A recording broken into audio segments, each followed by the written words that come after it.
میرا تعلق فیصل آباد کے چھوٹے سے محلے میں سے ہے۔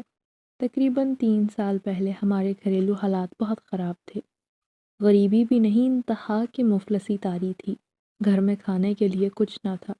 ہم 2 3 دن روٹی پانی میں ڈبو کر کھاتے۔ ہمارے گھر میں اماں، میں اور میرا بھائی ہی تھے۔ حالت بے حد خراب تھی۔ ابا 2 سال پہلے دنیا چھوڑ گئے تھے۔ جب تک وہ حیات تھے تب تک معاملات قدرے بہتر تھے، مگر ان کی وفات کے ساتھ ہمارے معاملات ہی عجیب و غریب ہونے لگے۔ میرا بھائی ورک شاپ پر کام کرتا تھا، اس کا نام اکبر تھا۔ اسے کام سے نکال دیا گیا۔ اماں گھر میں صفائی کا کام کرتی، انہیں وہاں سے نکال دیا گیا تھا۔ میری اماں ایک گھر میں صفائی کا کام کرتی تھی، میں کالج میں پڑھتی تھی۔ کالج میں بے وجہ مجھے وہاں سے بے دخل کر دیا گیا۔ ہم تینوں خالی ہاتھ رہ گئے تھے۔ یوں لگ رہا تھا کہ کوئی اثرات ہے یا شاید کسی نے ٹونا کروا دیا ہے جو ہم کوئی بھی کام نہیں کر پا رہے۔ دن رات عجیب و غریب پریشانیاں گھیرے رکھتی۔ گھر کا سامان ہم لوگوں نے تھوڑا تھوڑا کر کے بیچنا شروع کر دیا۔ اماں پورا دن کھانا کھا کر نکلتی تو لوگوں کے گھروں میں کام تلاش کرتی، مگر حیرت انگیز طور پر کوئی بھی کام پر رکھنے کو تیار ہی نہ تھا۔ تقریباً 1 2 مہینہ اسی صورتحال میں کٹ گیا۔ ہم لوگ تو گویا ذہنی مریض بن گئے تھے۔ 1 ماہ بعد اماں کی گود میں سر رکھ کے میں پھوٹ پھوٹ کر رونے لگی۔ میری عمر نکلتی جا رہی تھی، میں 28 سال کی ہو گئی تھی اور کوئی رشتہ نہیں مل رہا تھا۔ خاندان میں 1 جگہ 2 جگہ رشتے کی بات چلی، مگر ان لوگوں نے بھی اپنا ہاتھ پیچھے کھینچ لیا تھا۔ خیر، اماں واپس آئیں تو بہت تھکی ہوئی تھیں۔ پورے دن سے گھر میں کھانے کے لیے کچھ نہ تھا۔ آتے ہی میں نے ان کی گود میں سر رکھا اور رونے لگی۔ مجھے شدید رونا آ رہا تھا۔ بار بار یہی بات دماغ میں آتی کہ آخر ہم نے ایسا کون سا گناہ کر دیا ہے جس کی اتنی بڑی سزا ہمیں مل رہی ہے۔ باقی لوگ بھی تو ہیں نا، ان کے ساتھ کچھ برا کیوں نہیں ہوتا؟ سب کو روٹی کپڑا مکان ہر شے مل رہی ہے۔ اماں نے نرمی سے میرا ماتھا چوما اور کہا، پریشان کیوں ہوتی ہو؟ تو میری بہادر بیٹی ہے اور بہادر بیٹیاں یوں نہیں روتی، تو بھی مت رو۔ اماں کے روکنے پر میں ہچکیاں لے لے کر رونے لگی تھی۔ وہ مجھے تسلیاں دے رہی تھی، مگر میں نفی میں سر ہلا رہی تھی۔ اماں مجھے نہیں پتا، میں نہیں جانتی سب کیسے ہوگا، بس مجھے ان حالات سے نکلنا ہے۔ اماں نے مجھے تسلی دی، ارے بیٹا پریشان نہ ہو، میں دیکھتی ہوں، کچھ کرتی ہوں میں نے فوراً اماں کا ہاتھ تھام لیا اور کہا، وعدہ کرو اماں، تم سچ میں کچھ کرو گی۔ اماں خاموش ہو گئی تھی، مگر میں مسلسل انہیں وعدہ کرنے کا کہہ رہی تھی۔ بالآخر اماں نے تھک ہار کر وعدہ کر ہی لیا۔ اس رات بڑی اچھی نیند آئی تھی، مگر شاید ماں کی نیندیں اڑ گئی تھیں، کیونکہ 1 2 بار میری آنکھ کھلی تو میں نے اماں کو جاگتے ہوئے پایا۔ میرے پوچھنے پر مجھے جلدی سے کہنے لگی، بس ویسے ہی نیند نہیں آ رہی، تم سوچو۔ میں نے اماں کو سمجھایا بھی کہ راتیں کالی کرنے سے کچھ نہیں ہوگا، سو جاؤ اماں، جو پریشانیاں ہیں کل دیکھیں گے، مگر انہوں نے کوئی جواب نہ دیا۔ مجھے نیند آ رہی تھی، میں سو گئی۔ اگلے دن اٹھی تو اماں گھر سے جا چکی تھیں۔ کئی مرتبہ ہو جاتا تھا کہ ہمارے اٹھنے سے پہلے وہ کام کی تلاش میں نکل جاتی۔ آج بھی مجھے لگا کہ وہ کام ڈھونڈنے گئی ہوں گی، مگر ایسا نہ تھا۔ 1 2 گھنٹے بعد واپس آ گئی تھی۔ میں تو اب تک گھر کی صفائی بھی نہ کر پائی تھی۔ اماں کو دیکھ کر بہت حیران ہوئی، کیا بات ہے؟ لگتا ہے کوئی کام مل گیا ہے۔ انہوں نے نفی میں سر ہلایا اور کہا، کام نہیں ملا، البتہ حل مل گیا ہے۔ کس چیز کا حل اماں؟ ارے ابھی مت پوچھو اس کے متعلق مجھ سے، مگر اماں پھر بھی بتاؤ نا، کس بارے میں کہہ رہی ہو؟ چپ کر جا رابعہ، تنگ نہ کر۔ کل پہلے ہی تیری باتوں کی وجہ سے میں بہت پریشان ہو گئی تھی۔ اب مجھے حل مل گیا ہے، بس تو چپ چاپ دیکھتی جا کیا ہوتا ہے، اور ہم کتنا کامیاب ہوتے ہیں۔ میں چپ ہو گئی کیونکہ اب کچھ پوچھنا بنتا ہی نہ تھا، کیونکہ اماں صاف منع کر چکی تھی۔ پورا دن اماں کمرے میں بند رہیں، میں بھی کام کاج کرتی رہی، مجھے کوئی ہوش نہ رہا اور کیا ہو رہا ہے اور کیا نہیں۔ اگلے دن بھی اماں کام پر نہ گئی۔ میں نے حیرت سے پوچھا، اماں کوئی کام مل گیا ہے کیا، جو تم کل بھی جلدی آ گئی تھی اور آج کام پر نہیں گئی؟ ارے بتایا نا کوئی کام نہیں ملا، تو پھر گھر بیٹھ کر گزارا کیسے ہوگا؟ یہاں تو میں کام پتہ کرنے چلی جاتی ہوں، مگر آپ مجھے اجازت بھی نہیں دیتی۔ جو ہوگا دیکھا جائے گا، اور پریشان نہ ہوں کیونکہ مجھے حل مل گیا ہے۔ ارے ایسا کون سا حل ہے اماں جو گھر بیٹھے ہمیں قارون کا خزانہ لا کر دے گا؟ میں چپ ہو گئی تھی۔ اماں نے پھر سے مجھے صبر کرنے کا کہا تھا۔ اب یوں ہی ہوتا تھا، اماں کہیں نہ جاتی مگر مسلسل کمرے میں بیٹھ کر کچھ نہ کچھ پڑھتی رہتی۔ اگر باہر نکلتی تو ہاتھ میں تسبیح ہوتی اور زبان پر ورد۔ کئی بار پوچھا کہ کیا پڑھتی ہیں، مگر کچھ نہ بتایا۔ تقریباً 1 ہفتے تک ایسے ہی چلتا رہا۔ میں نے بھی پوچھنا بند کر دیا۔ 1 ہفتے بعد اماں گھر سے نکلی اور ٹھیک 2 گھنٹے بعد لوٹ آئیں، اور مجھے اماں کی حرکات و سکنات خاصی مشکوک لگ رہی تھیں۔ میں نے اب پھر پوچھا، مگر کوئی اتا پتہ نہیں تھا۔ مگر کچھ عجیب ہوا، جس دن اماں گھر سے باہر گئیں اسی دن میرے بھائی کو اسی ورکشاپ پر کام کے لیے رکھا گیا جہاں سے نکالا گیا تھا۔ مجھے بھی کالج سے فون آ گیا تھا کہ واپس آ کر جوائن کر لو، یہ کسی ٹیچر نے یوں ہی ناراضی میں تمہیں نکال دیا ہے۔ میری اماں کو بھی وہاں کام مل گیا تھا جہاں وہ پہلے کرتی تھیں۔ صرف اتنا ہی نہیں، مزید 2 گھروں کا کام بھی انہیں مل گیا تھا، اور یہ ایک دن کے اندر اندر ہوا۔ شام کو جب یہ تمام خوشخبریاں ہمیں سننے کو ملیں تو مجھے یقین ہی نہ آ رہا تھا۔ میں نے حیرت سے اماں کو دیکھا تو وہ بھی مسکرانے لگیں۔ اماں، یہ سب تم نے کیسے کر لیا؟ میرے ذہن میں تو صرف ایک ہی سوال تھا۔ انہوں نے نفی میں سر ہلایا اور کہا، تم گٹلیاں مت گنو، آم کھاؤ۔ تمہیں صرف اور صرف آم کھانے سے مطلب ہونا چاہیے۔ 1 ہفتہ پہلے میری گود میں سر رکھے رو رہی تھی نا کہ اماں وعدہ کرو، لو اب ہو گئی مشکلیں ختم۔ میں اماں کے گلے لگ گئی اور ان کا شکریہ ادا کرنے لگی۔ ہمارا معمول بحال ہو چکا تھا، مگر اس سب میں ایک بات بڑی عجیب ہوئی کہ میرے سر میں ہلکا درد رہنا شروع ہو گیا۔ پہلے تو کتنے ہی دن میں نے اس درد کو نظر انداز کیا، مگر جب مسلسل ہونے لگا اور خاصی دوائیاں کھانے کے باوجود مجھے آرام نہ ملا، تب جا کر میں نے اماں کو بتایا۔ تو اماں نے کہا، کوئی بات نہیں، ہو جائے گا ٹھیک، بس تم اپنا خیال رکھا کرو اور ننگے سر مت پھرا کرو۔ اماں نے بھی یہ بات بڑی معمولی سمجھ لی تھی۔ تقریباً 2 ہفتے ہو گئے تھے میرے درد کو، اور 2 ہفتوں بعد جو بھی میں نے اماں کی بات پر عمل کیا، یعنی سر کو ڈھانپ کر رکھا، تو میرے درد میں افاقہ آ گیا تھا۔ میں خوش ہو گئی تھی۔ ہم نے اتنا کسی شے کی طرف دھیان ہی نہ دیا، مگر اس دن میں اپنے کمرے میں گئی تو اچانک سے دیکھا میرے پاؤں سے خون نکل رہا ہے۔ میں نے جب غور سے دیکھا تو بہت باریک کانٹا پاؤں میں چبھا ہوا تھا، اتنا باریک کہ مجھے درد نہ ہو رہا تھا۔ خیر کانٹا نکالا، مگر خون کا بہاؤ خاصا تھا۔ پٹی سے خون روکنے کی کوشش کی، وہ رک بھی گیا۔ اس بات پر میں نہیں جاؤں گی کیونکہ کانٹا اور خون نکل سکتا ہے۔ خیر جب رات کو سونے کے لیے لیٹی تو عجیب سا ہوا۔ بجلی گئی ہوئی تھی، میں چادر لے کر لیٹی تو کچھ دیر بعد کسی نے چادر کھینچی۔ مجھے لگا میرا بھائی شرارت کر رہا ہے، کیونکہ اکثر ہم مذاق مذاق میں ایسی حرکات کرتے ہیں۔ میں نے کہا، فرحان مت کرو، سو جانے دو، مجھے نیند آ رہی ہے، صبح مجھے کالج بھی جانا ہے۔ اس بات کا اثر ہوا اور دوبارہ یہ حرکت نہ ہوئی۔ تقریباً آدھے گھنٹے بعد پھر سے یہ عمل دہرایا گیا، تو میں نے چڑھ کے وہ چادر خود سے اتار کے فرحان کو دیکھا تو وہ تو سو رہا تھا۔ پہلے تو مجھے لگا کہ شاید وہ ناٹک کر رہا ہے، مگر جب اٹھ کے ذرا غور کیا تو اماں اور بھائی دونوں گہری نیند میں سو رہے تھے۔ میں چپ چاپ واپس آ بیٹھی اور سوچنے لگی، یہ کیا ہوا تھا، یا پھر یہ میرا وہم تھا؟ بھلا ہمارے علاوہ تو وہاں کوئی بھی نہ تھا۔ خیر میں نے اس بات کو وہم سمجھتے ہوئے سر جھٹک دیا۔ تیسری بار جب دوبارہ یہی کام میرے ساتھ ہوا تو میں اٹھ کر بیٹھ گئی۔ ڈر کے مارے آس پاس دیکھا، مگر وہاں نہ بندہ تھا نہ بندے کی ذات۔ کون ہے، میں نے گھبرا کر پوچھا، مگر کوئی ہوتا تو وہی جواب دیتا نا، کون ہے یہاں، کون مجھے تنگ کر رہا ہے؟ شاید میں نیند میں تھی یا جو بھی تھا، کیونکہ مجھے خود پر حیرت ہو رہی تھی کہ وہاں کوئی بھی نہ تھا، پھر بھی میں یہ کیوں سوال کرتی جا رہی تھی۔ اچانک مجھے لگا کہ سامنے سے کوئی کالی شے اڑتی ہوئی مجھ تک آئی اور مجھ پر حملہ کرنے کی کوشش کی۔ میں نے چیختے ہوئے اپنی آنکھیں بند کر لیں۔ فوراً مجھے اپنے ارد گرد اماں اور فرحان کی آواز سنائی دی، جو مجھے جھنجھوڑ کر اٹھانے کی کوشش کرتے ہوئے پوچھ رہے تھے، کیا ہوا؟ ارے کیا ہوا؟ میں نے چند لمحوں بعد آنکھیں کھول کر آس پاس دیکھا تو اماں اور فرحان دونوں ہی وہاں کھڑے تھے، جبکہ میں چارپائی پر لیٹی ہوئی تھی۔ میں نے سامنے کی جانب اشارہ کرتے ہوئے کہا، یہاں سے کوئی شے مجھ پر حملہ کرنے کے لیے آئی تھی۔ اماں نے حیرت سے مڑ کر دیکھا، ارے ایسا ویسا تو کچھ نہیں، میں اور فرحان دونوں جاگ رہے تھے۔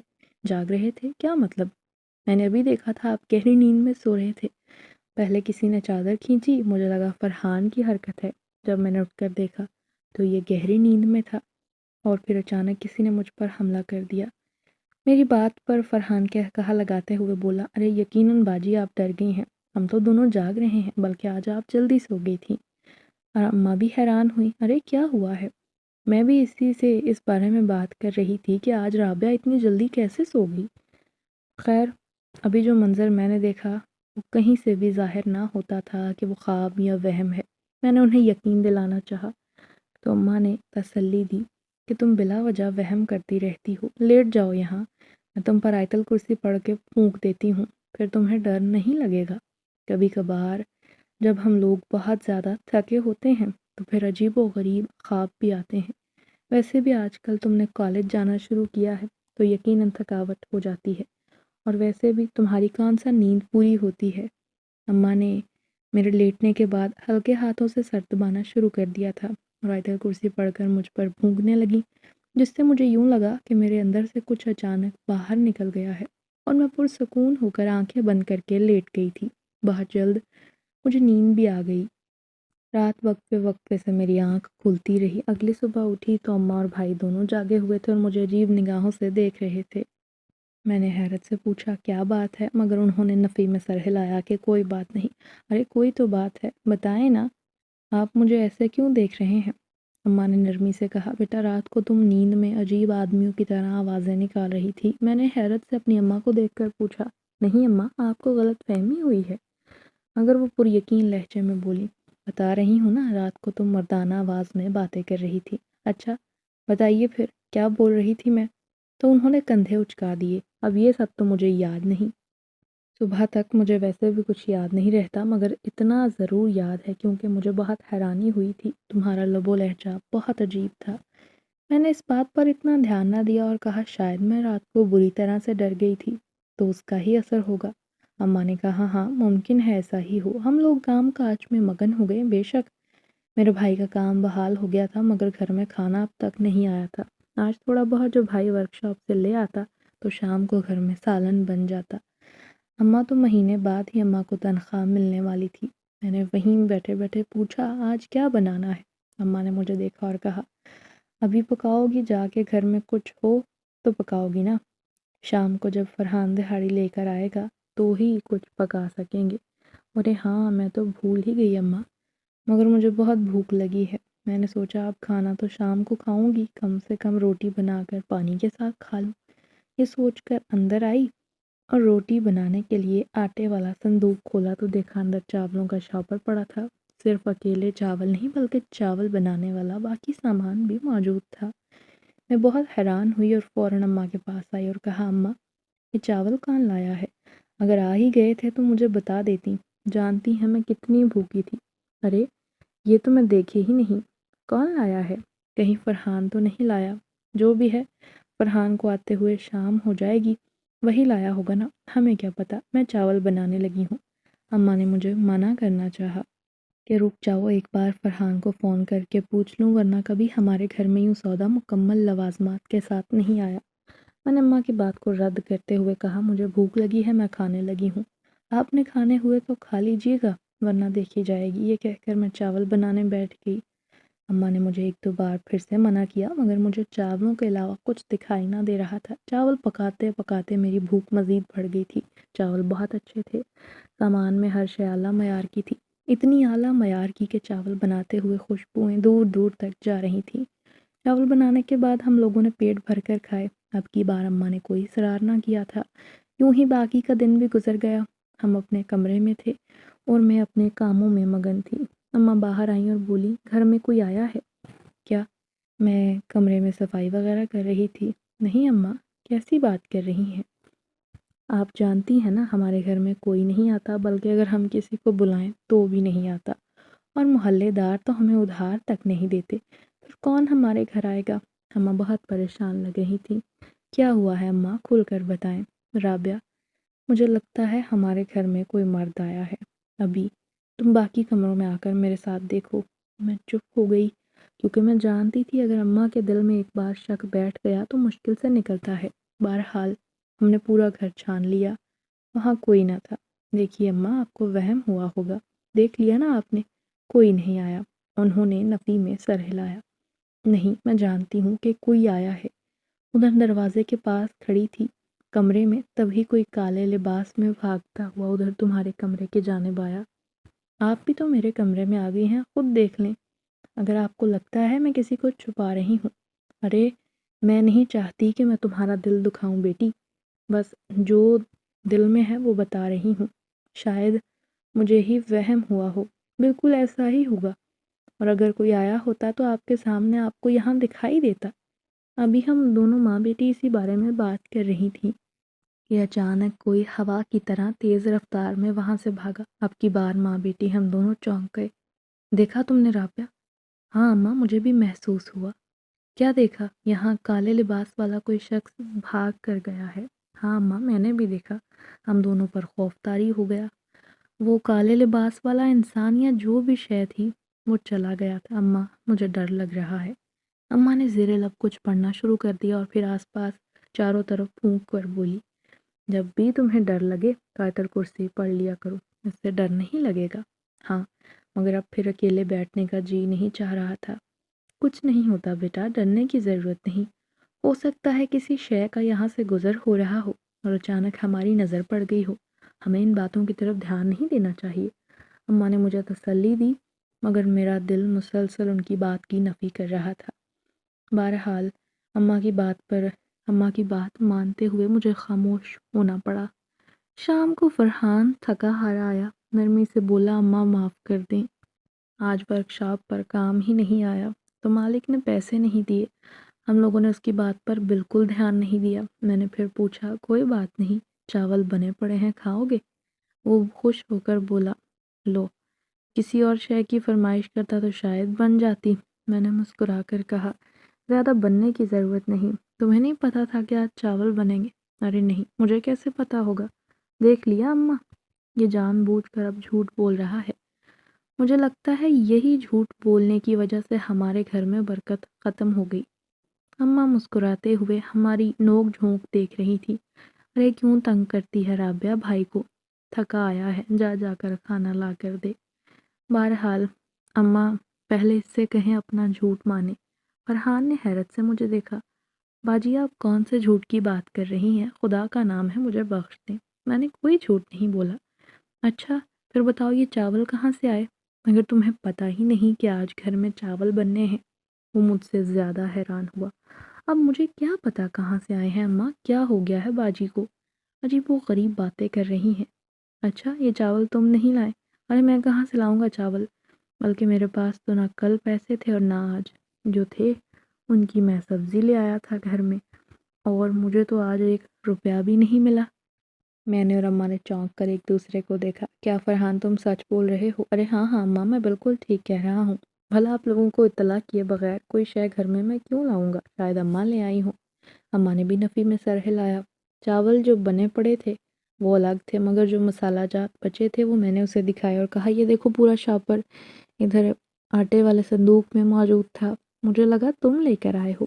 آپ ہی، مجھے نہیں پتا یہ کہاں سے آئے ہیں۔ خدا کی قسم یار، مجھے واقعی معلوم نہیں۔ اب کی بار ہم تینوں پریشان ہو گئے تھے کیونکہ ہمارے گھر میں کوئی آتا جاتا نہیں تھا۔ پھر راتوں رات وہاں چاولوں کا آن وارد ہونا، وہ بھی تمام لوازمات کے ساتھ، یہ بات حیران کن تھی جسے ہم لوگ سمجھ نہیں پا رہے تھے۔ میں نے ڈر کے مارے اپنی اماں کو دیکھا تو وہ بھی کافی گھبرائی ہوئی لگ رہی تھی۔ دھیرے سے بولی، کوئی بات نہیں، جو ہوا ہے بھول جاؤ، ان باتوں پر دھیان نہیں دیتے۔ اگر ہم دھیان دے بھی لیتے ہیں تو آخر ہمیں مل ہی کیا جانا ہے۔ میں اور میرا بھائی چپ کر کے بیٹھ گئے تھے۔ اماں کمرے میں کوئی کام کرنے کے لیے گئیں تو فرحان فوراً اسے میرے پاس لے آیا اور بولا، آپی کیا چل رہا ہے تمہارے سامنے؟ ارے مجھے نہیں پتا۔ اچھا تو ابھی تم اور اماں کس کالی شے کی بات کر رہے تھے؟ پہلے تو میرا جی چاہا کہ فرحان کو اس متعلق کچھ بھی نہ بتاؤں، کیونکہ مجھے پتا تھا وہ چھوٹا ہے اور اگر میں نے کوئی بات بتائی تو وہ ڈر جائے گا، مگر اس کا تجسس عروج پر تھا۔ میں نے کہا، بس یوں ہی ہمیں وہم ہوا تھا کہ ہمارے گھر میں کچھ ہے۔ تو وہ جلدی سے بولا، آپی میں آپ کو ایک بات بتاؤں؟ ہاں، مجھے بھی لگتا ہے آپی کہ ہمارے گھر میں کچھ ہے۔ یہ سن کر میرے رونگٹے کھڑے ہو گئے، مگر میں نے اس بچے پر یہ ظاہر نہ ہونے دیا۔ ارے نہیں نہیں، کچھ بھی نہیں ہے ہمارے گھر میں، تمہیں وہم ہوا ہے اماں کی طرح۔ وہ اپنی بات پر زور دے کر بولا، ارے نہیں، واقعی کچھ ہے، میں آپ کو کیسے یقین دلاؤں؟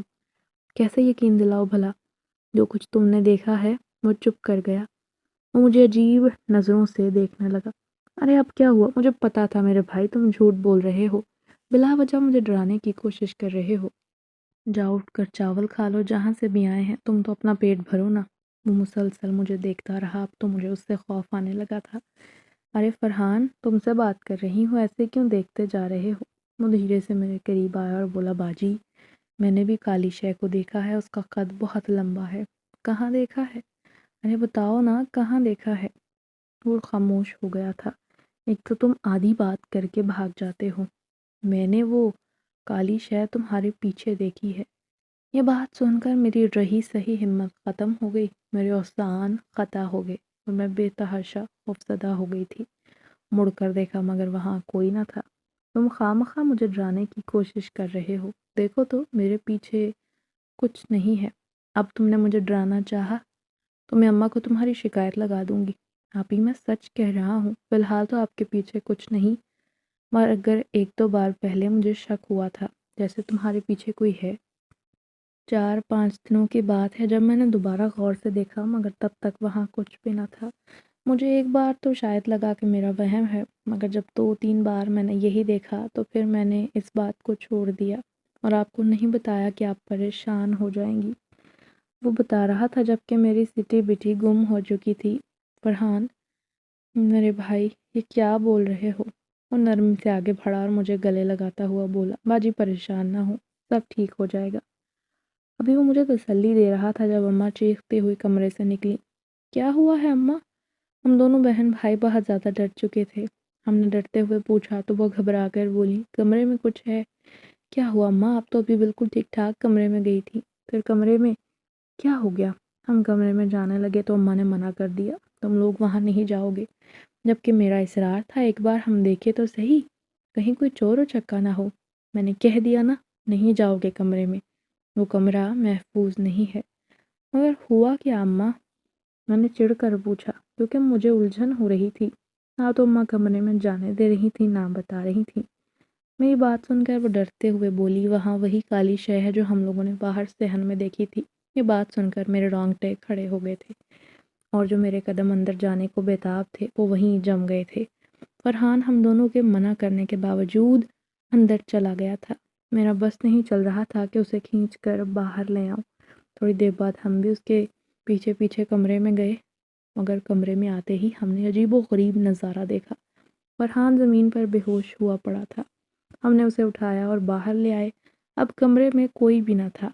اماں نے مجھے نکر کے ڈاکٹر کو بلانے کا کہا تو میں دیوانہ وار بھاگتی ہوئی ڈاکٹر کے پاس گئی جو مریضوں کو دیکھ رہا تھا۔ بھائی کو بتایا تو وہ ڈاکٹر نے ہاتھ کے اشارے سے مجھے جانے کا کہا، کیونکہ وہ بھی جانتا تھا ہم غریب ہیں، اس کی فیس ادا نہیں کر سکتے۔ ڈاکٹر، تمہیں خدا کا واسطہ ہے، آ کر میرے بھائی کو دیکھ لو، کہیں اسے کچھ ہو نہ جائے۔ مگر ڈاکٹر اپنی بات پر ضد تھا۔ قریب ڈسپینسر کھڑا تھا، مجھے دیکھ کر اس نے اشارہ کیا کہ باہر چلو۔ مجھے لگا شاید وہ یہاں سے مجھے بھگانے کی کوشش کر رہا ہے۔ میں نے باقاعدہ ڈاکٹر کی منتیں شروع کی کہ ایک بار آ کر میرے بھائی کو دیکھ لو، وہ بے ہوش ہے، خدا نہ خواستہ اسے کچھ ہو نہ جائے۔ تو ڈاکٹر بہت اونچی آواز میں چلا کر بولا ہے، دفتر تجھے کتنی بار کہا ہے ایسے مریضوں کو اندر نہ آنے دیا کر جن کے پاس پیسے مجھے دینے کے لیے فیس نہیں ہوتی۔ میں فی سبیل اللہ کام نہیں کر رہا۔ اس کی اونچی آواز سن کر میں خوف کا شکار ہو گئی اور باہر آ گئی۔ گھر آ کر اماں کو بتایا۔ میرا رخ اپنے گھر کی جانب تھا، جا کر اماں کو بتاتی کہ ڈاکٹر نے آنے سے منع کر دیا ہے، وجہ یہ ہے کہ ہم فیس ادا نہیں کر سکتے۔ ابھی میں ڈاکٹر کے کلینک سے تھوڑا دور گئی تھی جب مجھے ڈسپینسر کی آواز سنائی دی، رکو بہن، آپ ذرا رکو۔ میں نے مڑ کر دیکھا، مجھے سمجھ نہ آیا کہ اب اس کے بلانے کی وجہ کیا ہے۔ تب وہ نرمی سے بولا، چلو آؤ، میں تمہارے بھائی کو دیکھتا ہوں۔ فرحان میرا بھی اچھا دوست ہے، کیا سچ میں آپ دیکھیں گے؟ ہاں ہاں، بس تم ڈاکٹر کو مت بتانا کہ ان کے منع کرنے کے باوجود بھی میں تمہارے ساتھ تمہارے گھر گیا تھا۔ میں بڑی خوش ہوئی۔ ہم دونوں گھر آ گئے۔ سامنے فرحان اب تک بے ہوش پڑا تھا۔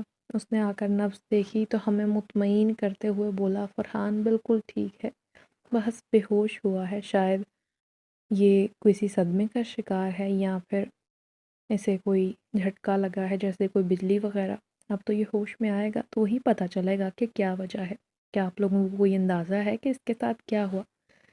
میں نے کچھ بولنا چاہا تو اماں نے مجھے نفی میں سر ہلا کر منع کر دیا اور کہا، نہیں بیٹا، بہت شکریہ کہ آپ اسے دیکھنے آ گئے، بس ہم لوگ باہر تھے، اندر آئے تو یہ گرا پڑا تھا۔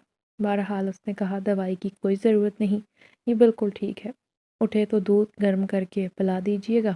یہ کہہ کے وہ جانے لگا تو میں نے اس کا شکریہ ادا کیا، جس پر اس نے مسکرا کر مجھے دیکھا ہی تھا کہ اسے عجیب و غریب جھٹکا لگا اور وہ کھڑا کھڑا نیچے گر گیا۔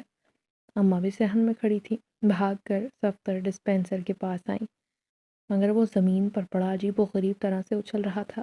جیسے اسے کوئی مسلسل پیٹ رہا ہو۔ میں نے آگے بڑھنا چاہا تو مجھے لگا کوئی انجانی طاقت ہے جو مجھے اس کے قریب جانے سے روک رہی ہے۔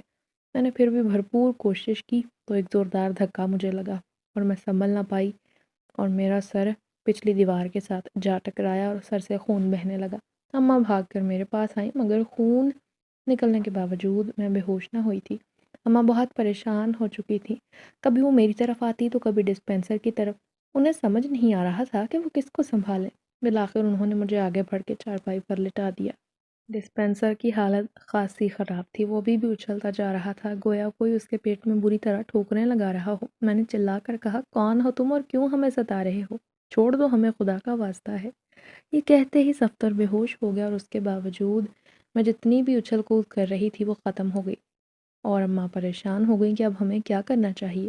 اگر ہم یوں ہی بے ہوشی کی حالت میں اسے گھر سے نکالتے تو پھر لوگوں کو ہم پر شک ہوگا، تو لوگ یہ نہ سمجھے کہ ہم نے کہیں اس کے ساتھ کچھ کیا ہے۔ عجیب پریشانی آن پڑی تھی۔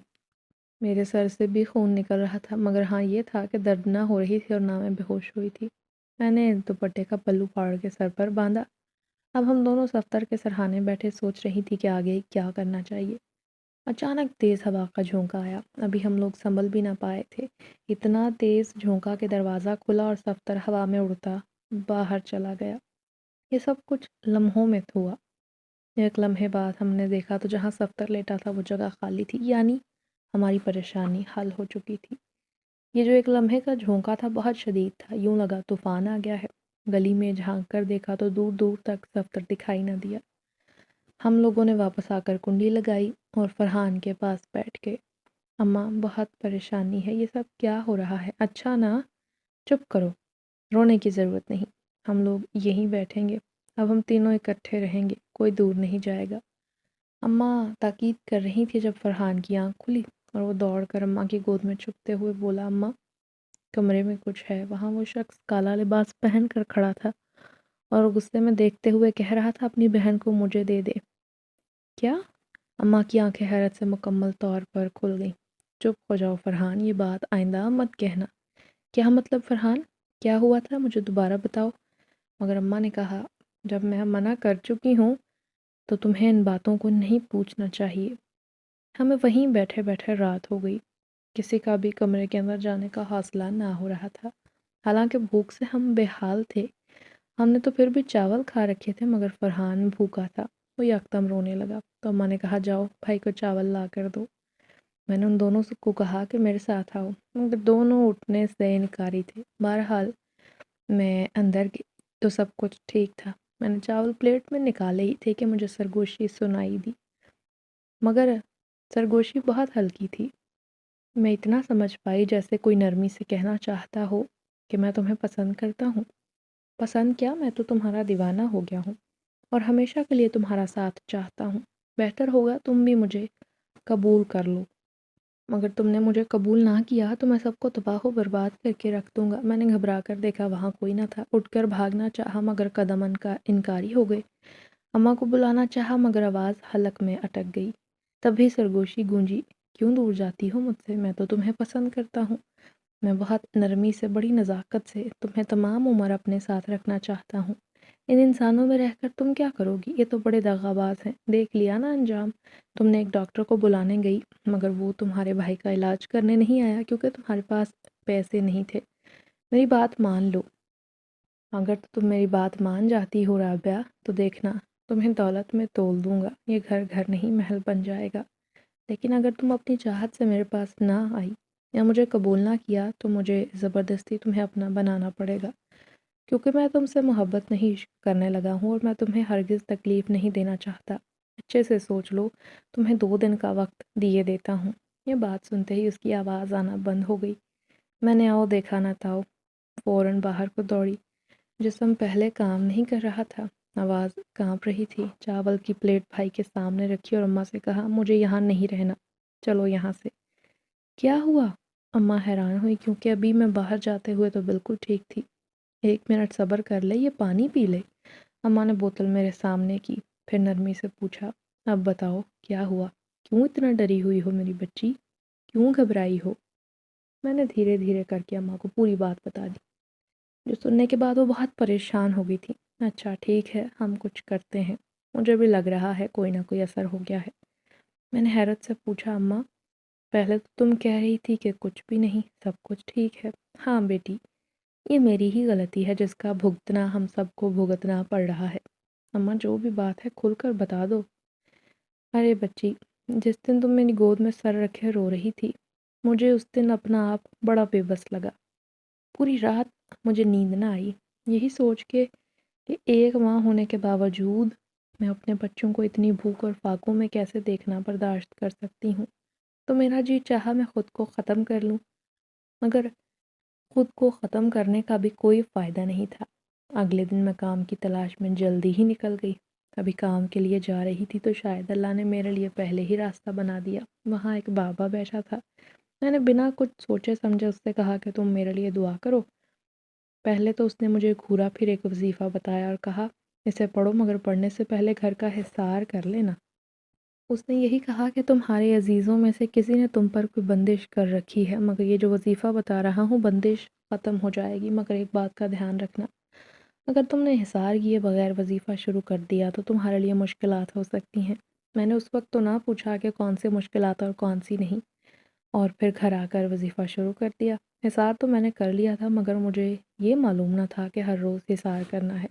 اگر ایک دن میں نہ کیا تو شیطانی طاقتیں حملہ آور ہو سکتی ہیں۔ پہلے دن کر کے مجھے لگا کہ بس اتنا ہی تھا، اور تبھی اس وظیفے کی وجہ سے مجھے لگتا ہے وہ جن تم پر عاشق ہو گیا۔ یہ بات کہہ کے اماں خاموش ہو گئی اور مجھے خوف آنے لگا۔ اب ہم کیا کریں گے اماں؟ انہوں نے کہا، دیکھو اللہ کو جو منظور ہو وہی ہوگا، فی الحال تم لوگ میرے ساتھ چلو۔ یہ کہہ کر ہم لوگ گھر سے باہر آ گئے۔ ہمیں نہیں پتہ تھا ہم کہاں جائیں گے اور کہاں نہیں۔ یوں ہی پھرنے کے بعد اماں ایک دم سے مایوس ہو کر بولی، میں نے یہیں اسی علاقے میں پھرتے ہوئے اسے دیکھا تھا، مگر اب وہ بابا نہیں مل رہا، شاید کل یہاں آ جائے۔ یہ سوچ کر ہم جانے لگے، تبھی پیچھے سے ایک پتھر اماں کے سر پر لگا۔ تھا تو وہ چھوٹا، چوٹ نہ لگی۔ ہم نے مڑ کر دیکھا تو وہاں بابا کھڑا تھا۔ طیش میں آ کر بولا، بڑھیا میں نے روکا تھا نا کہ حصار کے بغیر اسے نہ پڑھنا، مگر تم نے میری بات نہیں مانی۔ اماں نے اس کے سامنے ہاتھ جوڑے، بابا جی مجھے بتائیے اب اس کا توڑ کیا ہے؟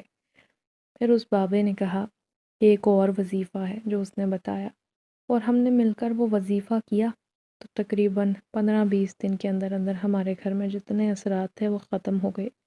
اس کے بعد ایک پڑوسی کی مدد سے ہم نے وہ جگہ بیچی، اور آج اللہ کا شکر ہے ہم اچھی جگہ اچھے مقام پر ہیں۔ اماں بھی کام کرتی ہیں بھائی ورک شاپ میں، اور میں بھی اپنا چھوٹا موٹا کام کر کے خاصا کما رہی ہوں۔